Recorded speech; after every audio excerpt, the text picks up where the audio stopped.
está Miriam Bregman en los estudios de Radio Nacional, nuestra primera invitada precandidata a presidenta en los estudios. Así que Miriam, un placer estar debutando esta sección con vos, así que muchas gracias por visitarnos. Por favor, yo les agradezco a ustedes y ante todo que empiecen por la izquierda. Bien. Es llamativo casi, muy bien, muy bien. O sea que vamos a terminar mal. O sea, vamos a terminar no te queda otra. Vamos a tener que terminar a la derecha. No lo veo a Javier Milei acá sentado, no lo veo. ¿Qué sé yo, viste? Según si le pagan. Vos decís por necesidad. Que si le pagan va a la conferencia. Pero no estamos con muy buen presupuesto. De hecho, el otro día en el Congreso me dijo que lo estaba acosando porque le pregunté qué expectativa tenía, nada más, y directamente él, cuando no quiere contestar, dice que los periodistas lo acosan.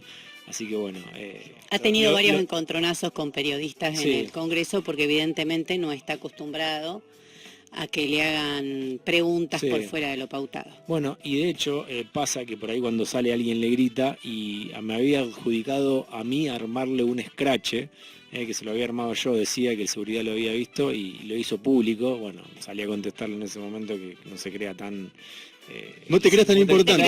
Claro, que no sos el centro de la tierra. Y bueno, pero bueno, eso es lo que sucede. Así que no sé si vamos a terminar tan a la derecha, pero la idea es hablar con todos y bueno, está bueno arrancar con vos. Bueno, Miriam, vamos a hablar del 8M, vamos a hablar de tu candidatura, vamos a hablar un montón de cosas, pero recién con Juan estábamos hablando un poquito de lo que sucedió en El Salvador con Bukele. ¿Cómo lo vivís vos? Nosotros no sabíamos cómo definirlo porque él me decía que por ahí aplica políticas más progresistas, pero por otro lado... En lo económico, un aumento del salario mínimo, por ejemplo. Pero las imágenes estas que vemos son dantescas de la población carcelaria, y pasamos el audio de Gustavo Petro, el presidente de Colombia, que lo denuncia. Pero acá hay una instrumentalización básicamente de los sectores más conservadores, sobre la figura de Bukele y sobre estas políticas. Es lo más parecido. Yo soy querellante de hace muchos años en causa de lesa humanidad y he recorrido con sobrevivientes centros clandestinos, algunos muy terribles, en condiciones de detención, te cuentan las condiciones de detención de las personas. Timerman, por ejemplo, te digo un caso que me impactó entre todos los casos que me han impactado, compañeras como Nilda Eloy de La Plata. Y cuando veo lo de Salvador, te digo la verdad, el primer recuerdo que tengo es ese, el hacinamiento, medio metro por persona para estar alojado en ese lugar, las condiciones de desnudez. Es un trato inhumano, degradante, es una gran violación a los derechos humanos que lo quieren mostrar como una política de seguridad. Y cada vez que las políticas de seguridad quieren espectacularidad, hay que buscar qué es lo que está de fondo, ¿no? Claro. Como también la dictadura militar tenía un trasfondo. Ese terror de la dictadura militar en Argentina, y lo menciono porque se acerca un nuevo 24 de marzo, tenía como objetivo la miseria planificada de la que hablaba Rodolfo Walsh. No era que la tortura, digo, lo decía Rodolfo Walsh a un año de ocurrido el golpe, ¿no? Con una claridad absoluta, ya en su carta abierta hablaba que todos esos métodos de tortura feroces que se utilizaban, las desapariciones y demás, tenían un objetivo de una transformación estructural del país, de una miseria planificada. Entonces, creo que en una América Latina que se hunde, en la desigualdad, en la profunda desigualdad, lo estamos viendo en nuestro país, donde hubo movilizaciones de masas en las calles respondiendo, lo estamos viendo ahora en Perú. Aparecen estos sectores que toman el aspecto de lo que llaman seguridad para resolverlo de una manera como si fuese un problema aislado y no un problema estructural de la sociedad. Entonces me parece que lo que hay que mirar para que nos sirva desde acá, porque acá también salieron muchas personas a elogiar esto, ¿no? He escuchado elogios, habría que hacer eso, yo haría lo mismo. Te iba a decir eso, ¿cómo analizás cuando, por ejemplo, el ministro de Seguridad bonaerense Berni dice música para mis oídos, lo que sucede en Salvador? Otro de esos payasos que les gusta llamar la atención haciéndose los duros. Pero cuando la policía se le plantó muy duro, no fue. Él es muy duro con los sectores populares, con los pibes, a los que acosa con el gatillo fácil. Tenemos el caso de Facundo Astudillo Castro. Ahí es guapo. Yo no lo vi actuar igual, no lo veo actuar igual con los casos terribles que se denuncian todos los días de la bonaerense. Por eso te digo, tiene un trasfondo, aumentar, incrementar las políticas de seguridad, tiene un trasfondo en una situación social complicada. Si vos no, si cualquiera que estudia a nivel mundial incluso, no tenés por qué pararte en un país, cuando aumenta el delito callejero, el pequeño delito y demás, está prácticamente relacionado en un 90% con el aumento de la desigualdad social, ni siquiera de la pobreza, porque a veces, vos estás diciendo que... No, la pobreza no, la profunda desigualdad lleva a esas situaciones. Entonces, venir a decir que es música para sus oídos, un centro clandestino de detención, bueno, ratifica sus condiciones ideológicas, mucho más que eso no me dice, ¿no? Miriam, ¿cómo estás analizando lo que está sucediendo con esa gente que está desencantada con la política, que muchas veces alguno está entre votar a la derecha, a Milei, o votarte a vos, que hay como una indefinición política? O sea, me pasa, me ha pasado de estar encuestando en la calle, no quiero decir que sean encuestas representativas de lo que realmente pasa, pero me pasa mucho que mucha gente dice, son todos iguales, son todos corruptos. Sí, yo creo que hay un hecho de la realidad que no se puede dejar de ver. Se van a cumplir este año 40 años de gobiernos constitucionales. Sí. Y si vos mirás que en el año 74 la pobreza era del 4% y hoy es del 40%, o que la desocupación era de 2-3 puntos, una desocupación ínfima en nuestro país, y hoy estás hablando que para llegar a decir que bajó la desocupación tienen que contar planes sociales, tienen que contar trabajo precarizado, porque si no las cifras serían altísimas. Si vos mirás toda esa situación, o que el salario mínimo hoy alcanza la mitad de lo que te alcanzaba en el 74, o sea, perdiste la mitad, te robaron la mitad de tu poder adquisitivo. Hay muchos índices que te indican y que te llevan a pensar por qué se crea ese sentimiento, porque gobernaron todos, gobernaron distintas variantes del peronismo, del radicalismo, los liberales gobernaron. Gobernaron las ideas de Milei, él reivindica a Cavallo ya gobernó, fue ministro de Menem y de la Rúa y nos hundió en la crisis más feroz. Entonces es lógico que exista ese descontento, esa cierta impugnación incluso del sistema político. Ahora creo que las clases dominantes de nuestro país son bastante astutas y esto lo vienen viendo. Y luego de la empresa fracasada del gobierno de Mauricio Macri, donde habían vendido un poco, ¿no?, que una derecha moderna, que iba a solucionar todos los problemas del país, que abriéndonos al mundo Argentina salía para adelante. Ante el fracaso de eso, está muy fresca todavía esa experiencia, ante el fracaso del gobierno del Frente de Todos, que no cumplió una sola de todas sus promesas electorales, empiezan a ponerle fichas, y el poder económico lo apoya y el poder mediático apoya la creación de estas figuras de ultraderecha como Milei, para que el descontento social sea canalizado hacia ahí. Porque Milei se puede enojar porque vos le dijiste algo en la vereda, se puede despeinar, pero es lo más conservador y sus ideas atrasan 150 años. Entonces, creo que hay una construcción para que el descontento no sea canalizado por izquierda, es decir, cuestionando los privilegios de las clases dominantes, cuestionando que en el reparto de la torta bajo el gobierno del Frente de Todos se ganaron 10 puntitos los sectores más concentrados de la economía, sino al revés. Fíjate que lo que te dice Milei es volver 150 años atrás en derechos laborales, unos 100 en derechos de las mujeres, es decir, es una política totalmente conservadora. Incluso cuando él dice destruir el Banco Central, ¿qué quiere decir? Que se puedan fugar todo, que esto sea un viva la pepa total. O sea, si hoy hay un gran problema en la Argentina, que es la fuga de capitales, imagínate sin ni siquiera un mínimo resguardo. Bueno, al revés de lo que decimos nosotros, control de los trabajadores sobre un comercio exterior nacionalizado, control sobre todo eso. Él dice, no, ¿qué control?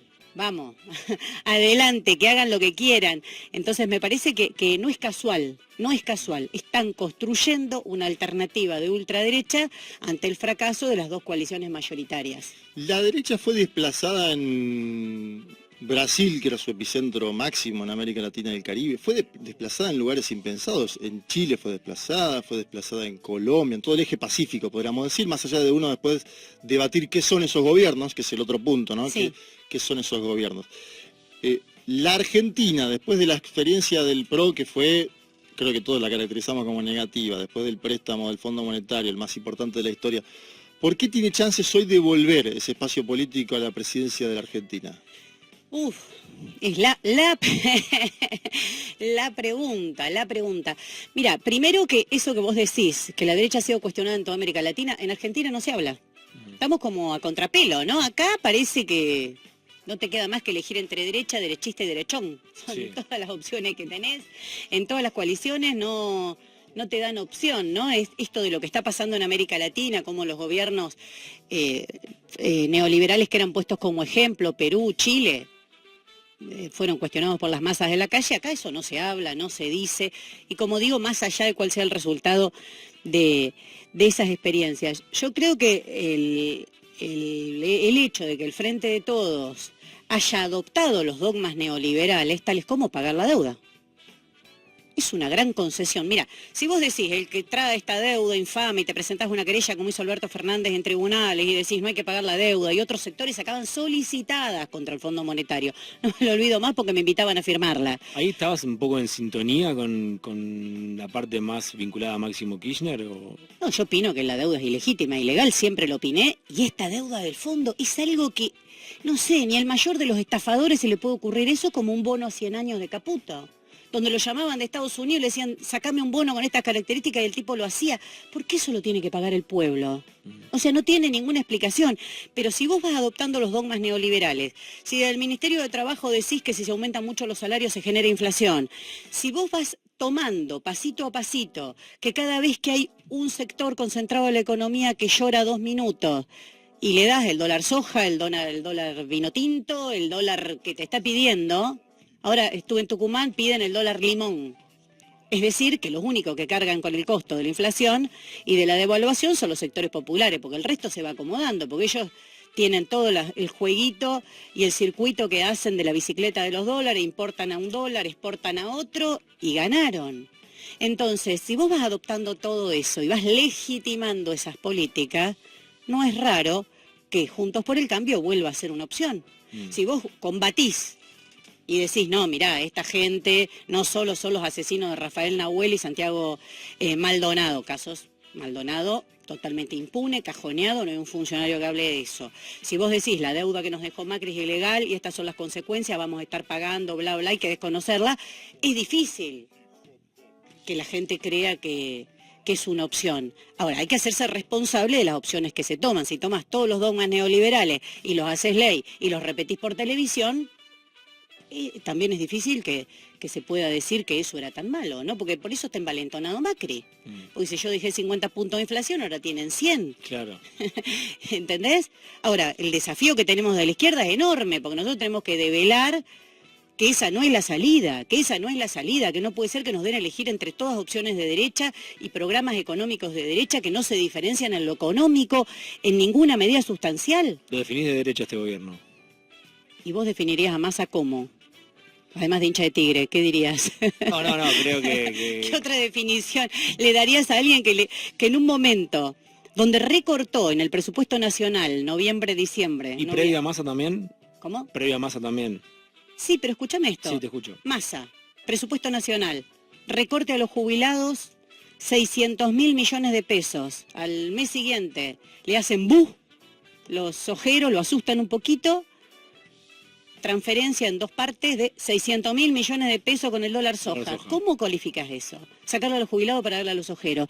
No sé, ponele derecha, ponele conservador, ponele el título que quieras, pero lo que le cuestionaban a Guzmán lo está haciendo Sergio Massa con el apoyo de todas las salas del Frente de Todos, que es lo único que cambió, que todos lo apoyan. O sea, el arte y la magia de Sergio Massa no está en haber hecho cosas muy distintas, sino con un grado de consenso. ¿Está proscripta, Cristina?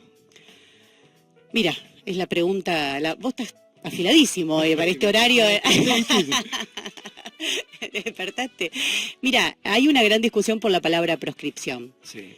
Alberto Fernández dijo inhabilitada, entonces, sí. ¿viste? No quiere decir proscripción, dice habilitada. Yo creo que hay que analizar los hechos como son. Si que ella se quiere presentar hoy, se presenta. Sí. Que también hace un poco raro la campaña de quienes la proclaman, porque dice está inhabilitada, pero si nosotros le pedimos se presenta. Si vos estás inhabilitado no te puedes presentar. O sea, ahí hay algo que tienen que resolver estos muchachos porque es incoherente lo que están diciendo. Técnicamente ella se puede presentar. Sí. Punto número 2. Hay un juicio que la condenó, que es altamente cuestionable. Sí. Que es altamente cuestionable y que le pone inhabilidad para ejercer cargos públicos, por más que hoy todavía no esté firme la sentencia, y puede estar firme cuando quiera, porque con este Poder Judicial puede estar firme cuando al Poder Judicial se le ocurra. Y además, no solo que hay un direccionamiento, porque que hubo corrupción en el gobierno de Cristina Kirchner no lo niega ella en sus alegatos no dice no hubo corrupción, José López era intachable. Dice, no, tenía relaciones con todo el mundo, da vuelta, pero la corrupción no la niega nadie. Hay una responsabilidad política que nos tienen que explicar por qué 10 años de corrupción de esa manera. Eso por un lado. Ahora, vos tenés una situación donde los jueces que la juzgaron jugaban al fútbol en la cancha de Mauricio Macri. ¿Qué opinaría Macri si los jueces que lo juzgan a él van a tomar el café todas las tardes en el Instituto Patria? ¿Vos no te parece que dirían que es un juicio un poco direccionado? Sí. Yo creo que sí. Y si vos esto lo mirás en un contexto de América Latina, lo que pasó con Correa, lo que pasó con Lula, es evidente que hay un rol cada vez más político de los poderes judiciales de la región de resolver cuestiones netamente políticas, perdón la redundancia, pero de meterse e incluso decidir quién puede ser candidato o candidata, que es lo que estamos viendo. No es casual los fallos que está sacando la Corte Suprema de la Argentina, está a tono con un poder judicial de la región que viene siendo parte de los golpes institucionales, de los golpes de Estado que ha habido en la misma, desde Honduras, pasando por Bolivia, ahora en Perú, también ratificando al gobierno golpista de Dina Boluarte. Entonces, yo creo que es una situación compleja la que se está viviendo y que hay que analizarla en todos sus términos, ¿viste? Por eso vos decís, proscripta, no proscripta. Técnicamente no. Si yo miro todo el contexto, hay claramente una situación donde de una generalización de la corrupción o la obra pública de la Argentina hicieron un recorte con determinados jueces y la juzgaron solo a ella. ¿Vos creés que, como parte del Frente de Todos, que en caso de que ella quiera ser candidata, la justicia se podría acelerar en su contra? Yo de este Poder Judicial espero cualquier cosa. Yo estoy participando activamente de la Comisión de Juicio Político y lo que se va escuchando logra asombrarme a mí, que soy abogada y actúo en Comodoro Pi desde hace muchísimos años, pues soy abogada en causas de lesa humanidad. Imagínate si hay relaciones con el poder político como saltan en Lago Escondido, si te cuento las relaciones con los genocidas, ¿no? Sí. Imagínate, otra que los abrojos. Ahí tienen profundas relaciones y connivencia. Lo que también creo es que el gobierno del Frente de Todos está haciendo un show con ese juicio, porque no está planteando medidas. O sea, todo lo que se dice es terrible. ¿Y cuáles son las medidas que propones? Que en vez de 5 jueces haya 15. Que haya delegado a los gobernadores. Esto lo vas a solucionar trayendo un juez por cada provincia. O sea, no tiene... La salida es que en vez de que haya jueces alineados con el macrismo, haya jueces alineados con el peronismo. Bueno, no me parece que eso sea una democratización del Poder Judicial. Acá hay que terminar de raíz con esa casta llena de privilegios. ¿Cómo se hace? Mira, una medida básica sería votarlos. Que tengan que ser elegidos. ¿Por qué no pueden ser elegidos los jueces si deciden sobre la vida de millones? ¿Por qué sus cargos no pueden ser revocables? ¿Por qué te tenés que aguantar por años un Bonadío o un Ollarvide? Te digo, para ponerte uno que jugaba por un lado, otro que jugaba para el otro. ¿Por qué? ¿Por qué tienen que cobrar más que cualquier trabajador? ¿Porque sos juez? ¿Quién te envió? ¿Dios? Viste, hay unas concepciones. Paga ganancia. No pagás ganancia. ¿Por qué? Porque yo me autopercibo que me afecta la intangibilidad de mi fallo. Mira, no te afecta la intangibilidad de tu fallo, no te afecta la independencia de tu fallo ir al Lago Escondido, no te afecta la independencia de tu fallo ir a jugar al fútbol a los Abrojos, la Quinta de Macri. Pero si tengo que pagar un impuesto que paga hasta el último laburante, eso hace que pierda mi independencia. Parece un chiste, pero no es lo que estamos discutiendo en la Comisión de Juicio Político, ¿eh? ¿Y qué pensás que va a pasar con Stornelli, que ayer tenía que ir a declarar y no fue a declarar? Y Stornelli es un poco como el ala dura, ¿no? Porque fue hasta el juez Ramos. Sí. Estuve presente, fue una cosa terrible lo que se vio ahí. ¿Qué sé yo? Stornelli parece como en todo, está dispuesto a resistir. Y evidentemente tiene algún peso, ¿no? Porque fue ministro, no solo tiene relación Juntos por el Cambio, fue ministro de Scioli.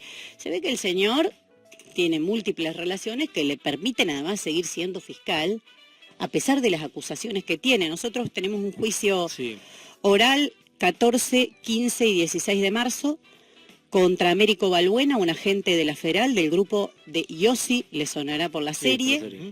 Bueno, él es uno de ese grupo, los Plumas de la Federal, la inteligencia de la Federal, un cuerpo que armó Onganía y que nunca más se desarmó, de inteligencia totalmente ilegal de la Policía Federal.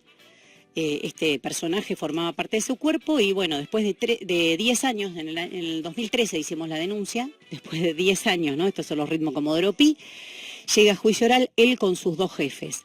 Stornelli al principio no se metía, o sea, no cumplía su rol de fiscal, no se metía. En el último tiempo empezó a cobrar una actividad mucho mayor para buscarle problemas a las querellas.